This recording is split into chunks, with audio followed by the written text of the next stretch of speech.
Hey, what's up, y'all? This is sorry.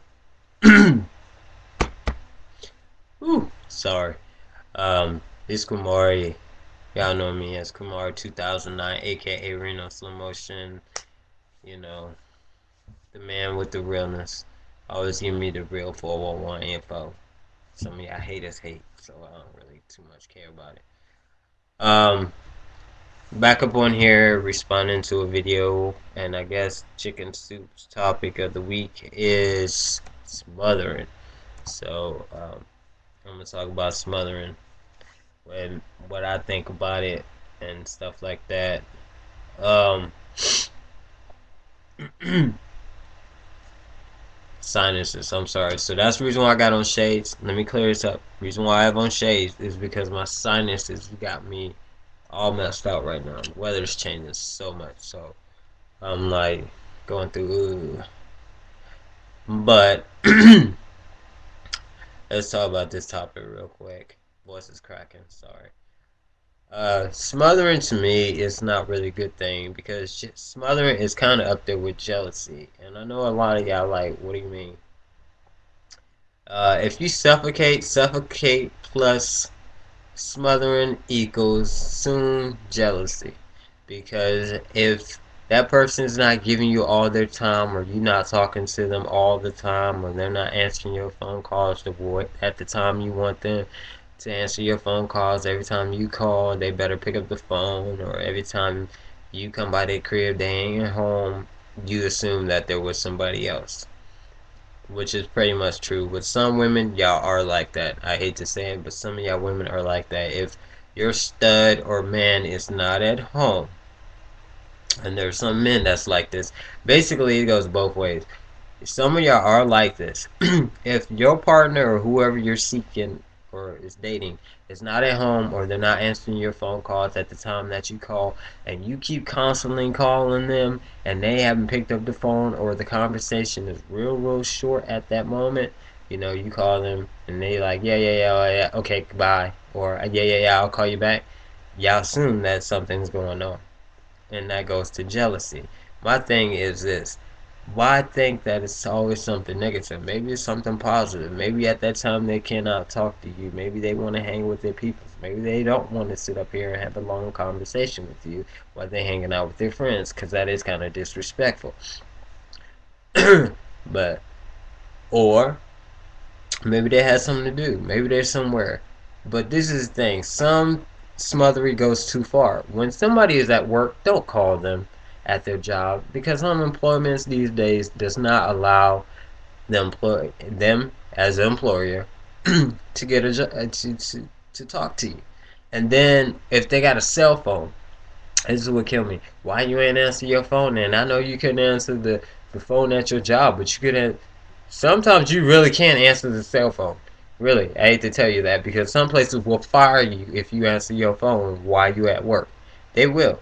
So my thing is this: I hate to say this, females, but and dudes, look, to any female that's dealing with a guy that has that situation, that he seems like he must have to talk to you and he get pissed off because, look here, and you at your job, your money pays your bills. Dick just fucks you. It don't pay your bills. It don't love you that much to pay your bills. Some dick is not paying your bills. I'm sorry. If you at your employment and that nigga leave you tomorrow, your employment is gonna pay your rent, your phone, your lights, whatever else you got, Comcast, cable, whatever.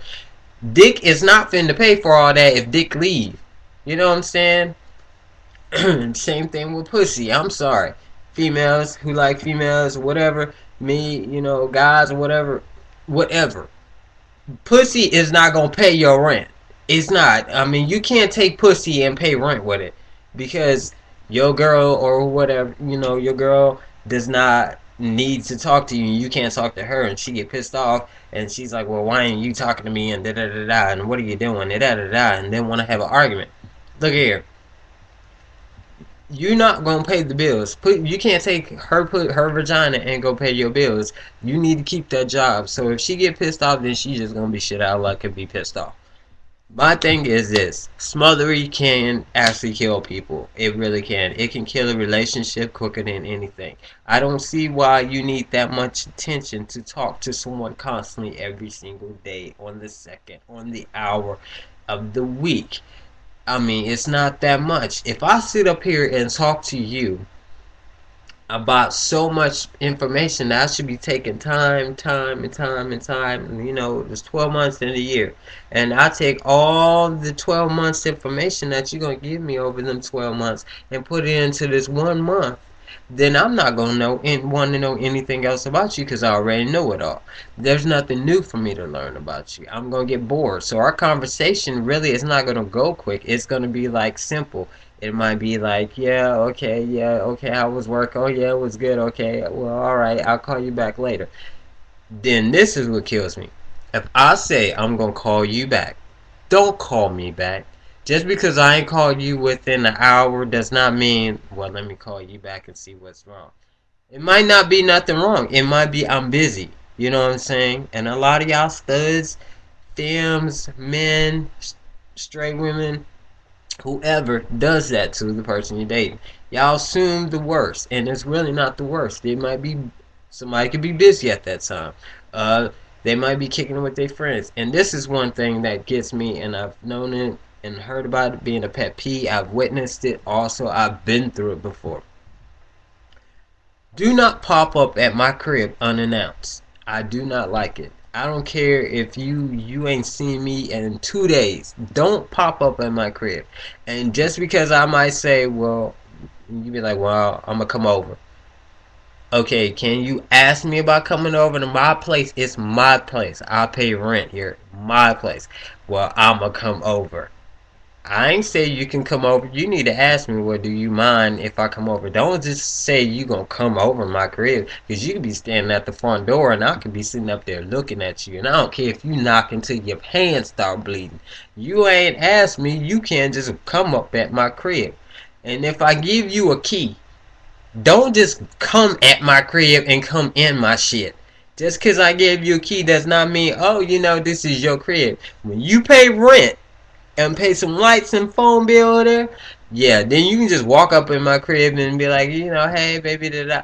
But if you ain't paying no rent and you ain't paying no light bill and I give you a key, don't just come to my crib unannounced. You need to ask me about coming to my shit because you ain't paying not none bill up in there. You know what I'm saying? My thing is this: it's about respect, and when you respect someone that they need their own space and their own personal time, then they'll be good. But if you can't respect that, that's why you're going to be by yourself. Because no one likes to be suffocated. No one can deal with someone always up under them constantly. They don't have time to breathe their own air because they got you there. My thing is, you never can miss someone who's always constantly in your face.